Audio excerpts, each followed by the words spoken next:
63. 63. We have a topic. Yeah. Ish. Yeah. I don't actually know much to say other than maybe this is like a discussion and a whole bunch of questions that I will just pose. Right. And then. But no answers, only questions. I mean, I'm sure answers will come as I start drinking cacao and relax into it. But yeah. Yeah. So I guess, wait, should we actually say what the topic is? Yeah, go ahead. You had it worded well. Wait, that was on the text and I did not memorize that. We're so unprepared. It's so embarrassing. Shut up. Wait, I'm right here somewhere. Destiny. And so as a being born into a purpose. And it's deeper than the surface statement. Like, so if you have a destiny and you're born into a purpose. And I had a dream maybe half a month ago or a month ago where I was talking to somebody was talking to me and they had me remember one of my past lives. And then after that, they said something and I was thrown by it. And the eternal being next to me started talking to me. And then I asked him, like, wait, do I have to follow through this? Is this something that is destined, right? Is this thing a destiny? And then he, however he worded it, I don't remember what he said exactly, but I walked away with the gist of, you kind of know what your destiny is inside. And then you live it in your way, right? The destiny is lived in your way, as opposed to somebody else telling you what your destiny is. Yeah. And then I walked away in my dream talking to you and Aiden, and I was saying, I'm like, oh, you know what? Screw this. I can just write my own destiny. And so I was super excited about the complex of that dream. But so the destiny is not necessarily, the destiny that we're talking about is not, like, what is a rudimentary? Is there a rudimentary destiny that is not deep? I don't know. I mean, is destiny different from fate? Fate, to me, fate is going to happen no matter what. There's no getting around fate, like by definition. Yeah. But destiny is more of like, almost like a cosmic goal or something. It's a cosmic purpose. Destiny and purpose are much closer than destiny and fate. But destiny is not the same as purpose either. Purpose is more of an overarching thing, and maybe destiny is more specific. Maybe not. I'm not sure. Yeah. Maybe I'm not prepared. I guess no, you and I spent time talking about this, like remember when we were talking about Mozart, right? Mm-hmm. He comes into this life, I would say this reincarnated version of his being, right? Well, should I introduce this first? I had a conversation with somebody, and that somebody was telling me about propagation of human destinies from the standpoint of, like, hybrid breeding, I guess. Is that the word I would use here? But, to where as the babies are born onto Earth, they're born with a specific purpose. And he used the word purpose, right? But then with me, I'm like, do we convolute purpose with destiny? And so in this story, the essence of humanity, or certain beings, let's say, I'm not saying all beings, but for sure certain beings, is just wired in with a very specific skill set, like quite literally a skill set. Then that is the essence of them. And so then that propagates as their purpose, but then we, from the human standpoint might identify it as destiny, right? So the reason I'm saying is I'm just introducing another concept of how destiny could be interpreted, right? And then Mozart is an example we brought up is, he was born as a child as extremely gifted composer, right? Like a prodigy as a child, right? I don't even know if you have prodigies, like you're just being taught and you're incredible at it. I didn't even know if he was taught. I don't know much, I guess, about him other than he liked Pearl Jam. But, right. But in that case, you cannot separate Mozart from a composer. Right. He is the essence of musical composition. Right. What's the guy in the 1930s, the Indian mathematician? Raman, I can't pronounce it. Ramanujan. He's this. Oh, the guy that was born in the Indian mountains. Yeah, and he had no. I don't know if it was no education at all, but certainly no formal education in mathematics. And he ends up contacting someone at Oxford, with some. I'm getting goosebumps even talking about this. With some ideas on math, and thank goodness the person at Oxford was like, we need to get this guy over here right now. And they did. And he went on to have just countless mathematical things that he came up with. No proof, no evidence. He's just like, he literally says, it was given to me. Yeah. And there was a meme I just saw the other day. It was like 1 over pi equals, and it's just all these crazy numbers and the sum of something from 0 to infinity of blah, blah, blah, blah, blah. And it's like, it makes no sense. Where would this come from? Because it's just the craziest numbers. Nothing, it's just bizarre. And it's like, where's the proof? It was just given to me in a dream, is what he says. He ended up kind of losing it and dying at 32. But from losing it? Or was it health problems? I don't know. Is there a difference? Yeah, it depends, I guess. I don't know, but possibly the best mathematician to have ever lived. Just naturally gifted, if you want to call it that. But tying it back, he is the embodiment of mathematics. You cannot separate the idea of mathematics from him. Is that a good life? Is kind of a different question. Yeah, but I guess that's another example, right? But the other example we brought up was Aphrodite, right? Mm-hmm. The essence of Aphrodite, she is the goddess of love. I will say word love, right? And so, the point that I wanted to make is, she does not exist in any form other than the form of her as love, right? And so her destiny is her essence in this case, right? To the point where she is the direct representation of what she is, the embodiment of, right? So maybe in this case, she is the embodiment of her love, let's say, as a representation of her, right? But, a lot of Greek gods were embodiments of specific things, right?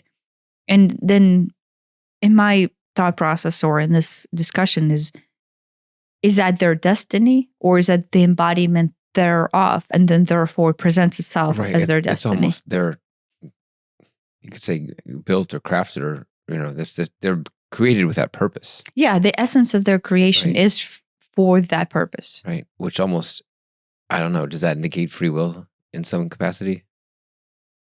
Maybe not. I don't know. Yeah, I don't know. Does Mozart even have an option to decide to be a painter? Does the mathematician have I don't want to do this. I want to build houses. I don't even know if that's an option.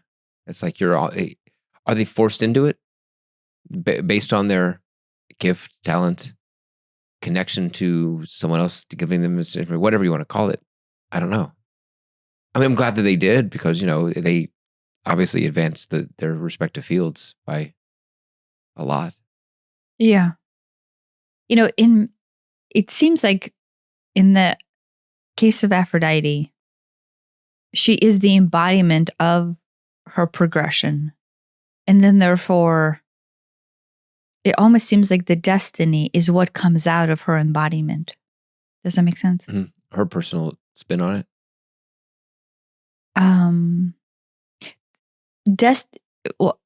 Her essence, let's say, as love, right? Propagated through the essence of her whole being, her entire being is just completely embodying the essence of love, right? Propagates it forth. And then we, from the human standpoint, interpret the extrapolation of that action as destiny. In her case. Yeah. So it's almost like they're saying their personal spin on it. It's almost as if they incarnate here, let's say, and it's like, here's your special skill. Here's your Like it's the essence of her. Yeah. Like it's not even a skill. It's not even a purpose. It is literally the essence of her. Essence. Yeah. Yeah. When I say essence, it's like if the divine, like, right, divine ray propagates itself out of its source, right? And then it decides to take on an expression or an essence. Same thing, expression or an essence. In Aphrodite's case, that divine ray literally takes on an expression of love. Do you know what I mean? It's almost like her essence comes out straight out of the source without any interruption. It's just this concentration on, I guess, the derivative. Yeah, yeah. Does that make sense? I think the derivative is the right word there. Yeah. So the essence of her is just an expression, one ray of expression of the source concentrated into this form. To invoke Godwin's law, do you think this works both in good and bad ways? How so? Is Hitler the it's got to go there. I think we're less than 15 or 20 minutes in. We're already talking about Hitler. What is up with you and Hitler? My gosh. Does it? Do you think this destiny works both ways? Destined to be an agent of chaos or something? I don't know, that thing's an agent of chaos down there.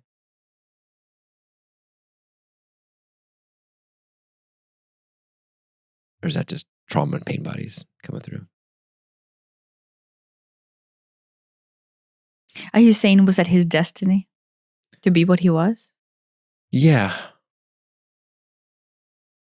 I don't know. I mean, I don't have an answer for that.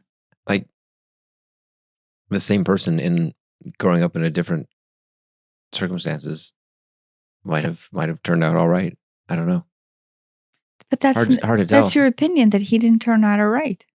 It may have turned out not killing millions of people. Let me say that word that way then. Yeah. Do you know what I mean? His personal interpretation of his, like, do you I guess, can the destiny be something that most people find extremely appalling and the epitome of bad? Can a destiny be that? Is that what you're saying? Right. I mean, I suppose it can. I don't know why there's any reason it can't. You know, we live in the polarized reality, right? So to that same extent, you could say that when love comes in, there's the love that we think of as the rainbow and butterflies, but then there's love that teaches you lessons. And it's one and the same. Do you see what I mean? Yeah. It's the same essence. Love is the same essence that comes through. And then here you're on cloud 9 of heaven, and here you're drowning in sorrow from whatever, abandonment or abuse or mistreatment, right? But in both instances, the ray that initiates an experience is love. Yeah. I mean, it is what you need at the time. Yeah. What is it that we were watching something recently? Were we watching something recently? Yeah, I think so.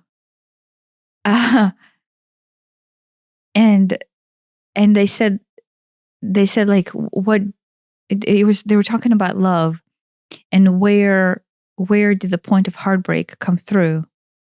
And somebody said, well, the point of heartbreak started at the same time as the point of them falling in love. Yeah, right. But with the essence of one ray, in this case, let's say love, right? You have the full scale of interpretation. And so if you are interpreting love from the dualistic split point of polarity, then you would experience the entire scale. Right? Yeah. I was thinking, as far as love goes, I was thinking, is there such thing as a wrong person for you? Like, is there, if you're with someone, is there such thing as, oh, they're wrong for you, right? Right. And it's interesting because I was contemplating this. I'm like, apart from somebody quite literally just being an abusive person, or just, I shouldn't use that word, but, just let's say an abusive person, I will end it at that, right? To where there's not actually getting through to them, and then what you're receiving is abuse, right? Like, in that situation, if we take that situation out and it's just a person without like the heavy stuff, without the Hitler version of self, right? Then at the core, if you process your entire human spectrum of trauma and you exist on the elevated state of being where you're an observer of all states of oneness, then the person next to you is quite irrelevant. Do you know what I mean? Yeah. And so from that standpoint, I'm kind of deviating from destiny here. It quite literally doesn't matter who's by your side, because you're looking at everything as an experience of self and then seeing them as just an experiencer next to you. Right. And, and whatever interaction you have with them, whatever it happens to be, there's something to learn in there. Whether that's, saying good or bad might defeat the word, whether it's pleasant or unpleasant. That might be easier way to word it. Yeah, but like on our last baskets, we talked about how both of us were triggered by the travel experience, and I was triggered by your bullshit, and you were triggered by shit, and it was like a clusterfuck of shit, right? Yeah. But in essence, that experience held nothing there than me doing my shit and you doing your shit. Yeah. And there's no interaction between us other than the receival of a signal I decided to receive from you that triggered me, and the receival of a signal frequency, really frequency, that you decided to receive from me, and then you interpret it. Yeah. But it was quite irrelevant what our relationship is outside of the frequency that I choose to pluck out of your experience. What's interesting for me is that it that experience was like stuck in time. It feels like that was here it is in time, and it doesn't linger forward into now. And as opposed to in the past, there have been stressful or traumatic or whatever things that would linger on, and that was extremely confined to the time it was in. And linger on, meaning, and then therefore progress into the future, or what? Yeah, they would bother me going on, or I'd keep thinking about it, or I'd ruminate on, or it's whatever. Because you never released the density of the experience. Yeah, but this, and the for those viewers who didn't watch the previous one, we're talking about we thought we might be running late to a flight. So we were completely losing it over that. Were we running late? No, but that's irrelevant. We thought we might be running late, and we totally flipped out about it. But it's so confined to that. And then as soon as, maybe it's because that issue is a temporal issue. It has to do with time. And as soon as the issue is resolved, we're at the gate. It doesn't matter anymore. Yeah. It's easier to let go of. But I think there's this progression in the human nature as you start to actualize into awareness that each experience holds its own space, right? The space designated for that experience is in that moment. And then once that moment passed, regardless of it just being a moment designated to travel, you are not depositing that moment into any other stuck portions of your pain body. Yeah. I mean, that one stands out right now as, I remember it, but it's like a dream. It's like, I remember it. I can very vividly remember how anxious I felt, although it's hard for me to recreate it now because it seems just ridiculous. But a lot of, maybe even every issue that comes up is very defined. It's here's the start point, here's the end point, and it's okay. It doesn't continue to be a thing. Yeah. Whereas in the past, everything would always continue to be a thing. Yeah, I think that's just a difference in personal progression of development. Yeah, maybe. Not from the pompous standpoint, but just like if each moment represents its signature, right? Its learning opportunity. Then you can dive into the learning opportunity, or you will be triggered into learning opportunity. And then that learning opportunity will possibly come from a deeper trigger, right? But if you're aware enough, like we spent last episode kind of processing that, or even after the episode, we spend more time processing that, then you release ideally, right? You release the blindness behind the stuck energy, and then you bring it to the surface, right? And the next time it comes around, it dissipates even quicker because you're not pulling from any one version of self, right? Or any one trapped entity of self. Yeah. And and so each moment functions on its own, right? And it's interesting because going back, how this ties back into destiny, everything that comes out of each moment is destined for that moment. Do you know what I mean? Like on the macro scale, so our destiny pipes in from the larger source, and we have this one globalized reflection nature of what is it that we are meant to feel, we're meant to accomplish, what we embody in this world. At least that's how I feel. I don't know if you feel that way or not. But then within that, when you split out into kind of like the microbiomes of the fractalized nature of reality, each moment holds its own destiny. Like it's like its own little bubble of destiny, to where you're presented with an opportunity and you see it, and then you actualize it, and then see through it, and then release it, right? Because in that case, the releasing of that energy, of that stuck density, actually bloops you into the greater destiny. Does that make sense? Yeah. So it's almost like, not to play the same record, but it seems like we're always playing the same record. The more trauma you actualize and more trauma you release on the binary nature of like these little tiny little bloops, the more you actualize into non-existence of them as things. And then you rise higher into the actualization of your destiny or your essence or your truth, whatever the word you want to use. And then you become the essence of you without the distractions of something that keeps you somewhere else, or defines you as something else. I really do think it's like a muscle or a skill or anything else that you can practice and train. It's like, back in the day, adding numbers was really hard, or multiplying was really hard, or, cooking something was really hard. And, you could pick anything that now is trivial. You don't even have to think. Driving, when you first started driving was really hard. It was, you're paying attention to everything, which pedals, which drive, neutral, whatever, I don't know. If not hard, it took a lot of focus and attention. Yeah. And now it's, whatever, you end up 20 miles down the road, you're like, what just oh yeah, I guess I was driving for the last 20 miles. Examples, you can come up with anything that's easy now because you've done it for years. But when you first started, it was incredibly difficult. Yeah. So awareness is just something that we're not taught to practice, I think, right? Yeah. I mean, that's kind of it right there. When you, that we're never taught as a skill to be aware of anything. It's, we're taught math and reading and this and that, which are, important and all, but we're never taught to realize what's going on inside of ourselves. Yeah.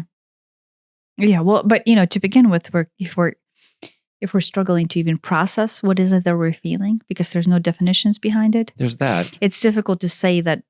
You almost have to teach awareness of emotional range right away. A couple of years ago, Annabelle brought home I knew you were going to go there. Emotional color wheel, which was great because I was struggling with it myself. I was emotionally stunted, and it's like, the first division's like, here, I'm angry, or I'm happy, or I'm disgusted, or whatever. And then under anger, it's like, well, is it more frustrated, or is it more rage, or is it more whatever? And it gets more and more granular as you go out of this color wheel. But yeah, I mean that's a useful tool for people who need it.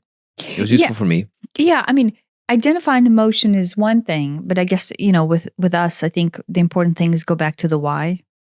Because one emotion is usually, most of the emotions are cloaked, a cloaking mechanism for underlying things that we don't want to admit to. Yeah, and 9 times out of 10, anger is just something easier to swallow than the fear that it's hiding. It's really fear. It's always fear. It's always fear. Yes. But it comes across as anger because anger feels like something that we can control and to a degree empowers us. Yeah. So to go back to the process of, I guess, destiny is when you actualize and like let go of all the things that you're holding on to that are not the truth of you, right?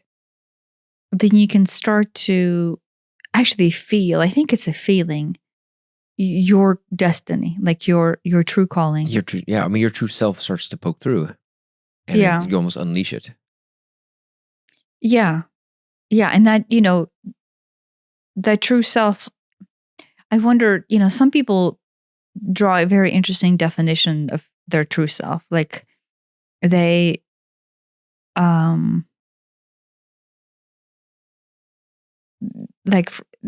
agents of chaos type of a standpoint, right? Like some people, I think deep down, are actually still trapped in their physical, unprocessed emotional pain, but they're spiritually aware enough to where they realize they're, they need to disclose, or they need to let go, or they need to be aware behind the actions. And they interpret the chaos that they feel inside as their purpose. And and I don't know, I guess I cannot speak for everybody, but, with me, if I had to sit there and I go, okay, is the goal to cause chaos in the world, right? This chaos bring change, this chaos manifest as someone's destiny, right? And I would caution that by saying that everyone within them by default would create chaos as we are processing our own trauma. Yeah. And vice versa, as we deal with people on the other end that bring chaos into our lives in order for us to process that trauma. That is the dualistic binary nature of reality where we play off of each other, right? The example, going back to the example of us traveling and flipping out about it, that was me bringing chaos into your life, or you choosing to see my chaos and then embody it, and then me choosing to see your chaos and embody it. Right. But I would never lower down and say that the destiny of my being exists as an agent of chaos, right, on the binary scale of nature. And so that is, maybe it's important to highlight that. I don't think one can call and choose destiny on the binary split of nature. I would venture to say, I could be wrong, maybe the spirits will slap me in the face and turn my chair upside down right now if I'm wrong, but I welcome that in. That everyone's destiny exists above the binary split. And so maybe going back to Hitler, that is the outflow of the binary interpretation of his reality. But above it all, the destiny was something else. Right? It is bigger than the pain that we see that he caused. Now, is it in the long run good or bad? I don't know, but it is above the binary split. Right. So when somebody identifies as their purpose in life is to be the destiny, right, is to be the agent of chaos, I think they're interpreting their destiny on the scale of binary nature of reality. Yeah. There's nothing wrong with binary nature of reality, right? But we're not interpreting our essence on that scale from the true standpoint of existence. I think the idea of of chaos is interesting because I think the people who think that might be their destiny enjoy the chaos. Mm-hmm. And I can understand that because I've been in the place where I enjoyed the chaos before. Right now, it seems tedious, and I don't want much to do with it. But I can understand. I know what that was like. Because it's fun? Because it's fun, because it's entertaining, because especially if the chaos, is their problem, then you get to go, oh, look at them, then eat my popcorn and watch Love Island or whatever, and it's you get to a degree go, oh, look how much their life sucks, and I'm glad I'm not in that position. I'm just gonna enjoy this. Even though they're the initiator of their chaos? Even yeah. I mean, initiator of their chaos or initiator of a larger chaos that sweeps other people into it. I don't know. I mean, these days, a lot of people use chaos as a distraction. Yes, it is. Yes. I mean, I think that's what it is. It's a distraction. It's a entertainment. It's a diversion. Which, I do understand. Right. I mean, that's, this is going to be a judgmental statement, but the lowest form of human entertainment is enjoyment of chaos. Yeah, no, it's down at the bottom. I mean, it's super easy for me to just group all reality TV into that. And I'm like, we watch some, it's not reality TV, but we watch some, semi-trashy stuff, I guess. But it's not, is it just, are we just watching chaos unfold when we watch, whatever show we watch? I don't know. Like, maybe. Example, like Love Island, is that what you're saying? Yeah, well, yeah, but we don't, I don't know. Yes, it's easy to group all reality TV into that, especially because we don't watch it.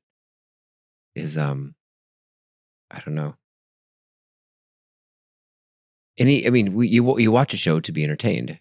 You watch a show because oh, there's drama in there. Oh, there's comedy in there. Oh, there's whatever in there. Yeah, but I would caution not to smack dead your destiny as an agent of chaos. Yeah. We kind of got off the topic a little bit. I was just talking about chaos in general. No, the only reason anyone is drawn to chaos is because that chaos, one, is the reflectory nature of their reality on the inside, and they're not addressing it on the inside, and then thus it presents itself as, oh, look, to some extent, I'm not as messed up as they are. Two is, oh my gosh, I can't believe it, they did that, and they personally get involved into the influx. Get all riled up. Because the resonance, oh my gosh, on the show, Sally did this. How dare she? Because the resonance is directly affecting your trapped density. But it all comes down to your trapped density, and then you're seeking resonance. Exactly. You're seeking resonance in the real world, whether it's through a show. Let's be honest, it is healthier through a show than it is through real world. Sure. So maybe I would promote watching of Love Island more so than going. Love Island just gets ragged on by us so much. It's so great. Than going to, I don't know, work and doing it, right? Right, because you can at least, if the goal is awareness and you're not sure where to start, right? Personal triggers is a great way to go, oh wait, that Sally person is whatever, right? Yeah, anytime you get riled up, there you go. Something's poking you. Yeah. But going back to the destiny version of the podcast. Trying to keep it tight today. Well, no, because I wanted to explore. It is, it is very, if someone's lost in their world, if someone's lost in their life, right? To begin with, those triggers is what it seems like it drives our direction. Like it seems like we're constantly choosing and distracting by all these triggers. Yeah, but that's like reaction mode. Yeah, but in a reactory mode, because the trigger is pointing you towards the direction where there's a stuck system that you need to release, right? Right. So to some extent, there's a benefit to being triggered by Love Island if right? You're smart enough to then step back and go, wait, what is it about Love Island that just triggered me? Let me work on that. Let me simmer on Right. that. Let me Yeah. actualize into that perspective. Yeah. In as much as whatever it is that triggers you, whether it's Love Island, whether it's your husband or wife or your boss or your kid or your, the person who cut you off in traffic, that is a useful tool to help dig out the what's behind that trigger. Yeah. But then once you spend enough time digging at all of those things and quite literally releasing the stuck density behind those stuck points of self, the driving factor that actually drives you to do all of that stuff is your destiny. The thing that pulls you into this work, the thing that pulls you into a calling, like that, the little thread that keeps on tugging at you, and no matter what, no matter how much you want to stay drunk or high or distract yourself with work, right? Both the thing that pulls you and pokes you to actualize into your destiny and release the trauma, and the thing that pulls you is the same thing. It's just a binary nature of reality, right? Yeah. The crap that you're being tugged at and the love that you're chasing, love, I will say, or, whatever that unknown feeling that you're being pulled is the same entity or the same quantitative force that stirs you into both. And the goal of it is to have you remember your destiny, have you remember yourself to where, from the standpoint of light and love, you're being pulled towards something. But at the same time, stick you into the binary nature of reality to where you're actualizing, releasing yourself out of the density. Yeah. And so you're basically doing this. Refining. You're being, so at all times on your personal journey of awakening, maybe I should do this, you will be reminded and actualized into the essence of you that is your source, that is your destiny. At the same time, you will be but there's a one word for it, but pushed and pulled into the trauma back and forth in order to allow you. It's almost like a pump that will allow you to actualize and release. Kind of like a jellyfish, Yeah. It has that pulsating. Yeah. It's a pulse. There you go. You will be pulsated in and out of your trauma in order to give you just enough leverage and here to be able to push up. Yeah. You level up with it. Yeah, but at the same time, always having the current of your essence in awareness. Yeah. And so then sooner or later, as this chain kind of like it releases itself, as this density releases itself, and you use this side of yourself in order to basically, remember I said that you use your trauma processing as a force, as an energy force. As you release all of this as a force, you will join in with the endurance line that is your destiny. And then basically at that point, you're just on a full line of trajectory as opposed to having this sidetracked. Yeah. Yeah. That allowed you to join in with the line that is already there. Does that make sense? Yeah, I think it's another diagram I just drew, but yeah. But so there's maybe the important part to say is to begin with, as you're initiating this journey or as you're on this journey, you will have this dual track that you will always feel a line of destiny to where if you need to lay back and it's too much, you can pipe into that. But at the same time, your destiny is allowing you to jellyfish your way up. Yeah. Into its source. I think there's this idea that destiny means something that you have to do, or something you have to create, or something. All the examples that we gave were people who did stuff. Well, Aphrodite, is she doing things? She's just being the essence of herself. Maybe that's the type of destiny I'm talking about. Yeah, it's less, my destiny is to, invent this or paint this or compose this or, build that, whatever. And it might be, that's just like a manifestation of the destiny. That's the output is almost like becomes irrelevant. Yeah, it's not okay. Great, you're a fantastic artist. That's fantastic. That's great. Nothing wrong with that. You wrote some music. You built something. You That's all good. Nothing at all wrong with that. But don't think that you have to have some sort of output, some sort of creation in order for something to be your destiny. Your destiny, in the end, is being you. But what is that? Yeah. But it's the specific flavor of being you. That is, probably not, coked out on heroin or drunk all the time or whatever. That's probably not living your true potential. Yeah. Probably not. Right. The destiny is almost like an elevated step above an overview. Yeah. The actions that propagate out of your physical form can look very different, right? Like with Mozart, right? The idea of him composing his symphonies, right? And then performing them and then moving people. You could say, okay, well, music is his destiny, right? But that is the physical outflow of his interpretation of reality. But in essence, what music is a frequency that he's receiving, right? Or actualizing in his form. Mm-hmm. And then the propagation of form from a theoretical standpoint of the source, let's say, comes out of the composed nature of his music. Does that make sense? Yeah. So what we see him as this dude who sits there and he's really good at making music, right?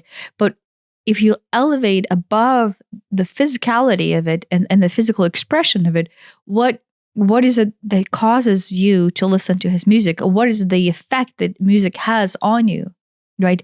And then there's elevation of emotional state of being that in essence is a frequency range, right? And so you go into the frequency that spikes you into either trauma processing or pipe into the source that connects you into the oneness of the destiny. Yeah. And depending on the piece and depending even on the section of the piece, you can have a transcendental experience through his music. Yeah. It's almost like the destiny is, you're finding your destiny is finding out what you resonate with at the highest level. And it doesn't even have to be a physical thing like painting or music. It might be, but I don't think it has to be. It could be a more abstract thing like love or I don't even know. Or then throughout your life, kind of like removing the things that don't resonate with that. Yeah. It's like, we didn't watch a lot of it, but we have seen several episodes of Survivor back in the day. We watched a season or two, maybe. Well, I mean, this is going to date us, but we saw the first season of Survival. First season. Okay. Yeah. Does date us. Ooh. And right now, the idea of watching Survivor sounds awful. Yeah, but you and I were very different people back then. But do you remember, I don't know, a month or two ago, we watched what was essentially Mr. Beast's Survivor. And he had like a team of 5 guys and a team of 5 women. And then, they had to live, whoever lasted the longest won $1 million, whatever. Oh, like in the woods? Yeah. Yeah, I guess. And, and there's all this strategery going on. You're like, oh, well, if one of the 5, bows out, then, the resources, now you don't have to share it 5 ways. You can share it 4 ways and this and that and this and that. Right. Mm-hmm. And we're watching it and I can notice, I'm like, I really don't like this guy. I know, I have these strong opinions about these people and strong opinions about those people. Judgment-wise? Judgment-wise, I'm like, I hope this person wins. I hope this person bows out. Why would they do that? They're being stupid, And it's just like, I'm like, oh my gosh, look at this. This whole thing is meticulously crafted by very intelligent people, Mr. Beast and his team, in order to suck you into it. It is Survivor. He has made a, however long it was, 20-minute Survivor. Yeah, and but they pick characters. They do pick characters, right? Because it's not 5 random people off the street. It's like 5 people who are like, let's throw these crazy people in the mix and get your popcorn because it's going to go crazy. I know it's all very, very crafted. Well, and at the end, they in that particular episode, they ended up picking the guy who was the most polarizing to everybody. I think on purpose. But so I don't know how. I think it was just scripted to where that guy was the last one left because he was the most atrocious to tolerate. Right. But that's. I noticed myself feeling that, and I'm like, look at this. This is just, it's crafted to evoke these emotions. Yeah. Yeah. Well, no, but that is because on the awareness scale, you're watching it, realizing the effect that it's having on you. Yeah. But most people would just hate the guy and go, "Oh my God, she's such an asshole." Right? Hope she wins. Get all riled up. Yeah. Yeah. But it doesn't matter is the authenticity behind that guy actually being that way or not being that way, right? It actually doesn't matter. No, it doesn't matter. It's yeah, all, but it's just your reaction. It's all, reaction it's all to very purposeful. Yeah, to your thing. That other one that he had, that I'm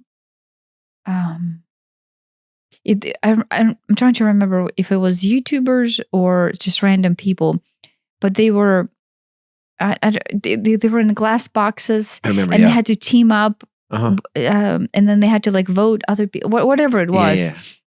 Mr. Beast's whole purpose of why people watch his show is because he can get people for or against specific characters. Yeah.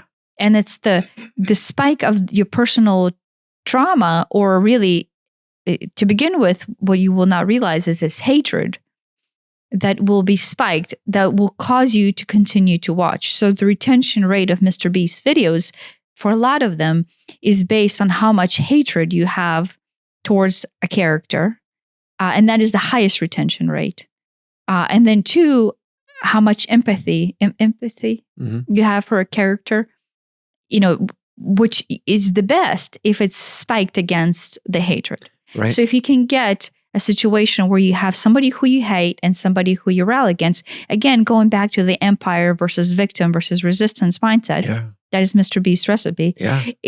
In that triangulation, you're locked into a video. Right. I mean, and you can, I don't know how much, if any of that is scripted, how much, he talks to the guy beforehand. He's like, all right, you're going to be the bad guy and you're going to go in and I want you to just be a complete asshole. And I want you to, backstab everybody. And you're going to be the sympathetic person. So I want you to really push the story of your mom's cancer or whatever it happens to be. I don't know. Maybe not. Maybe he just lets it play out and he's like, okay, we have 10,000 cameras here. We'll craft a story. We can make 100 different stories here. We're gonna craft the one that sells the best. Yeah, maybe. And the one that sells the best is the one that has us stuck in the triangulation mindset. Exactly. But if you don't see that what you're reacting to is this humanity mindset that has you locked in that thing, and if you don't rise above it, the retention rates will go through the roof. Right. So, I don't remember where I was going with that. That maybe it was that. I think it was tied back to the chaos. That as I watched that Mr. Beast Survivor thing, I was like, it is just chaos. It's chaos. Packaged up as a well done show, and there's characters, and there's all these dynamics between them and everything. But it is chaos, and it's so it would be really easy to get completely sucked into it and just, oh gosh, what's going to happen? Popcorn. But as long as you're stuck in that triangulation where somebody else is the victim or you're the victim, let's be honest, you're always the victim. Somebody else is the bad guy. And then there's resistance, whether it's from you or from somebody else. You're stuck in Earth 3.0. Yeah. And it's hard to realize your destiny in that triangle. No, that's the thing and a lot of people fail at their life by interpreting destiny while they're stuck in triangulation. Yeah. I would say it is almost impossible for you to actualize your destiny within that triangulation. Yeah. Right? Like, can you actually sit back and go, yeah, you know what? My destiny is to fight Bob at work for the rest of his life. Like, could you actually say that? Right? It makes no sense. It's right. So, it's not a good destiny. So the destiny exists on actually higher plane of existence. That is your connection to the essence of your own truth, of your own personalized wavelength of truth. And if you want to ascend your understanding or receive gnosis or, enlighten yourself or become aware or whatever the heck you want to call it, the only thing you need to recognize is there's a strand of you that will be basically this pulsating nature of releasing everything that is not you, right? The construct. It releases the construct that is the trinary nature of reality that we talked about for like 3 or 4 episodes in the past. While at the same time, just basically recognizing that you're always trying to pipe into this higher frequency, maybe let's say next level dimensional frequency, that is the destiny, that is the essence of you. Mm-hmm. And, that is where interpretation of your humanity lies, right? I often ask you, like, what do you think your purpose is, or what do you think your destiny is, right? And, you tell me your thing. And I always struggled with mine because for as long as I can remember, I have been interpreting Earth on such a viscerally physical interpretation of action that I've realized it's been impossibly hard to rise above the physicality, right? And start to interpret actions on multidimensional level. And that has been my struggle, right? Like when Aphrodite interprets love, there's, she interprets love as the essence of being and not the physical interpretation of... Right. There's not necessarily an action or an outcome behind it. Yeah. Right. And so... For Mozart, there is. For Aphrodite, there's not. Or at the very least, for Mozart, there's a work output of his that if he didn't do, we wouldn't have realized his, maybe. Imagine a Mozart who was just as good and just as amazing, but he never wrote anything. I'm not, there's no moral judgment about good, bad, right, or wrong on this, but he would have been lost to history. And nobody would go, oh, Mozart, he was so great. We love his music. Which is fine. There's nothing wrong with that. With him... But the fact that he got to share it with the world. Yeah, well, no, he had this calling to bring in... To manifest what he felt into real life, actual music. Into product. Yeah. Yeah. And that is a very... actually, very difficult interpretation of greater...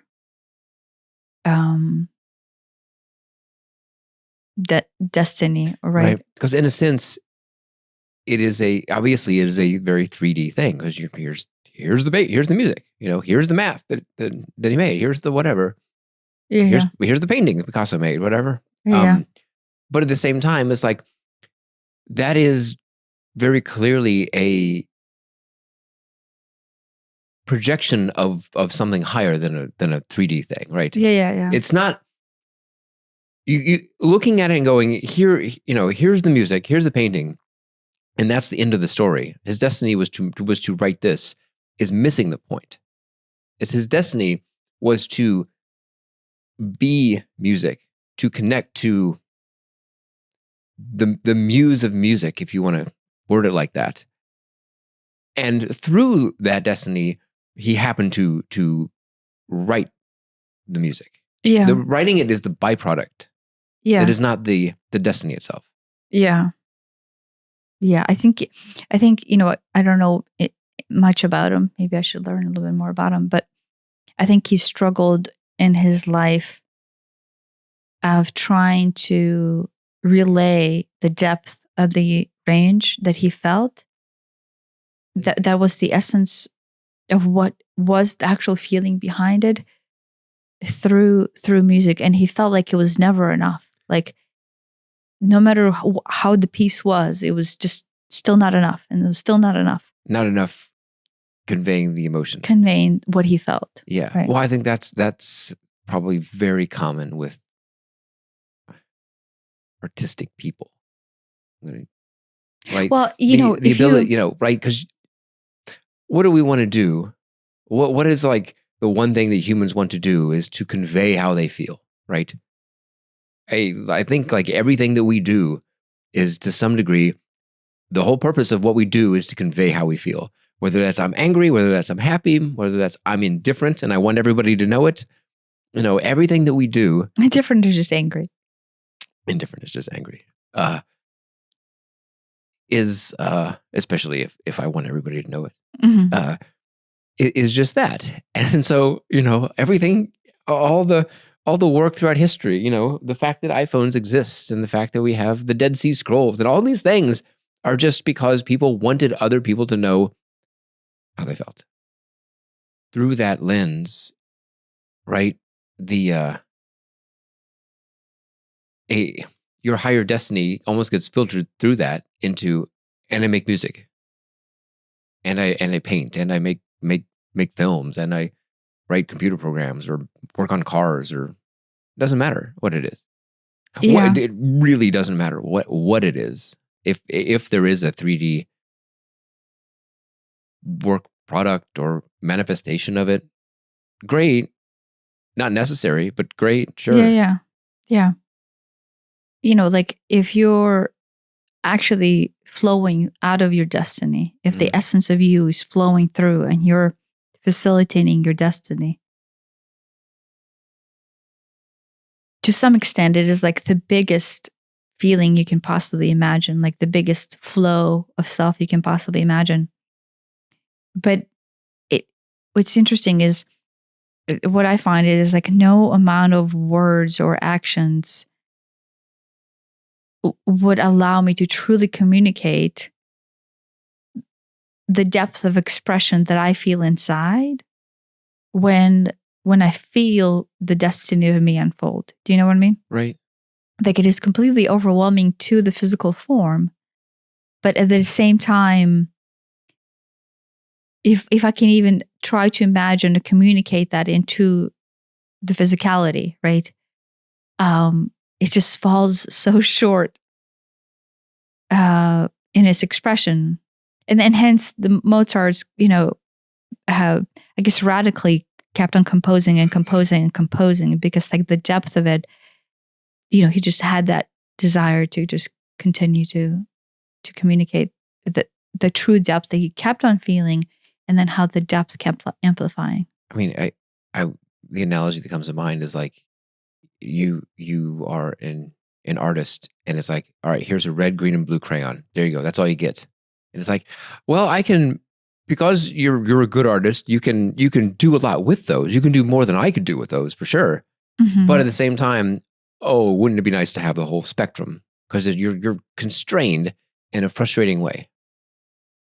That it is difficult to express with our limited vocabulary, limited ways that we have to express them. Right? Yeah. There's only so many notes. Yeah. It's interesting. And energetically, I think Earth will get to the point where that expression will be broadened once we start piping into our interpretation of energy and frequency and and work, I guess, in that way. But yeah, like that would be very, to begin with, it would be very limited to very few people, right? And then it would be difficult to understand unless everybody goes through the journey that I just described, between the jellyfishing your way up your totem pole of crap, and then connecting in with your jellyfishing your way up your totem pole of crap. There's the title. the title of the podcast is that.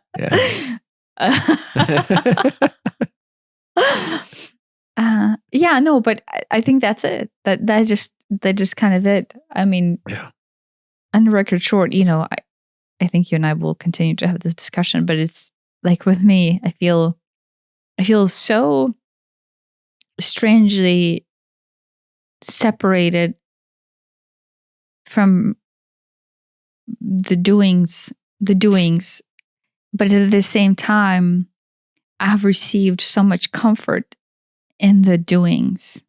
Well, the doings are fun. Oh, no. It's,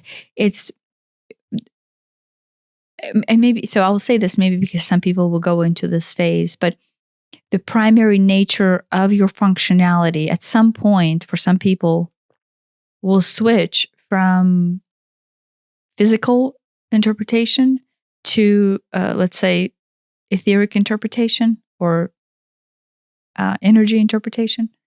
I say word energy, but not, I think everybody knows the podcast is not about actual energy, but Solar power. Solar power, yeah.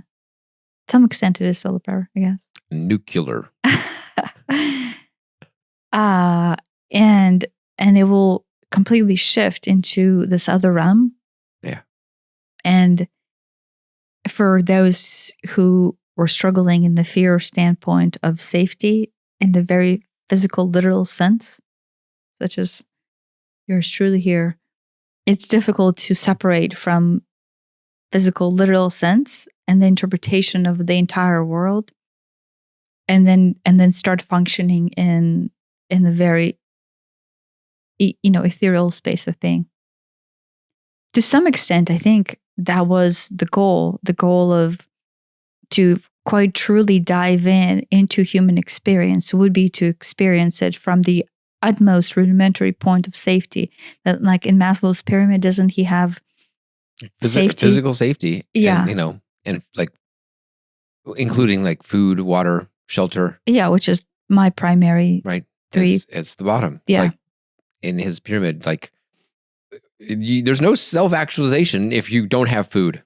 Doesn't matter. Yeah. So in my case, I think it is on purpose that my primary issue with life and trauma in life has been with shelter and food and what else? I think water or just safety in general. Safety. Yeah. Yeah, sure. Right. And I think if it wasn't that, right, and if it was something a little bit higher up the scale. Like love was mine. And that's higher up the scale. Right. Yeah. So maybe it is actually easier to already be at the lowest of the low, and see through that, and then just be able to actualize yourself out of your totem pole through from the lowest point. Maybe because at some point you have to recognize, okay, I feel like I'm up here, but in actuality I'm down there. Yeah. You know what I mean? You almost have to go like that before you the dark night of the soul, from some standpoint, is our denial of the actual essence of our fears and the pretense of however many n numbers of years you have lived pretending like your essence of self was something else. Does that make sense? Word that differently. If you have spent your entire life, right, feeling like you have been missing something, or you have been at the loss of something in your life, and you thought that's something, right? I don't know what it was. You probably slapped the blind label on it and have been chasing it, right? But at the same time, avoiding the actual reason behind the chase, right? Avoiding like, oh, well, I'm chasing this, but in truth is because I'm scared of everything that does or does not mean, or everything that does or does not represent. And so in the blind denial, however many years you spend denying what you're actually afraid of, or what you're actually scared of, or what is it that you're actually pursuing, or in this case, try not to face, defines how deep your night of the soul will be. Right? How much time you spend denying your truth will define the depth of the plummet that you have to take. Yeah. In order to to come back up. I can see that. I guess it's irrelevant because it's very personalized. Very personalized interpretation. Yeah. But it helps. Like in some essence, you would look at other people and you will like, oh well, like did you have a dark night of the soul or whatever, right? But everybody has their dark night of the soul. But that plummet is very individualized. Yeah, and it's it's difficult to compare. Mine was harder than yours. It isn't. It's just yours was what you needed when you needed it. It was as deep and dark and long as it was supposed to be or needed to be. Yeah. Right. No more, no less. Yeah. Yeah. And then, some people have this like greater arc that they kind of like arc themselves into and then like arc back out. And maybe that's a more merciful way to deal with it. It's like this arc to where there's like a dip and then you ascend back up. Instead of the dark night of the soul, it's the slightly dim year of the soul. Well, just there's an arc, a perceived arc, but that comes with awareness ahead of time to choose to arc, right? You're choosing to arc, but then others will plummet if the arc. There's a lot of signs that will cause you to go, oh look, this is my arc. I should listen to the sign so I can arc. Instead of if you don't listen to the sign, then it would be a plummet up, down, and then it's a plummet up, journey up. But to some extent, is that not a destiny in that way, to where you're choosing for how long and how much to avoid your destiny? To some extent, you can look at it that way. Yeah. The choice of what this arc looks like is really defined by how long you choose to ignore and really fight against your destiny. That's a really good way to word it. Yeah. So, but So stop fighting. So stop fighting. Stop fighting. Yeah. Right. Which is why I say that is it's, the fight is there because we have trained ourselves not to face our inner self. Yeah. The inner fears, the inner traumas, the inner unsafeties or whatever. But as long as we're fighting, not facing, we're denying destiny. And the destiny will always poke. It's just quite literally, I do think, going back, I will just loop back. I do think the essence of you, to some extent, actually comes in with a destiny built in. Like the whole form of human existence probably does come in with a very defined tone of your particular destiny.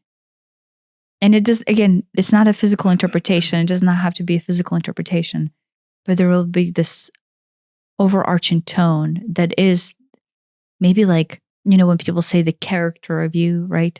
You can say the character of Aphrodite is love, right? And then therefore from the physicality, all binary aspects thereof. Anyway, so yeah, maybe a good time to end.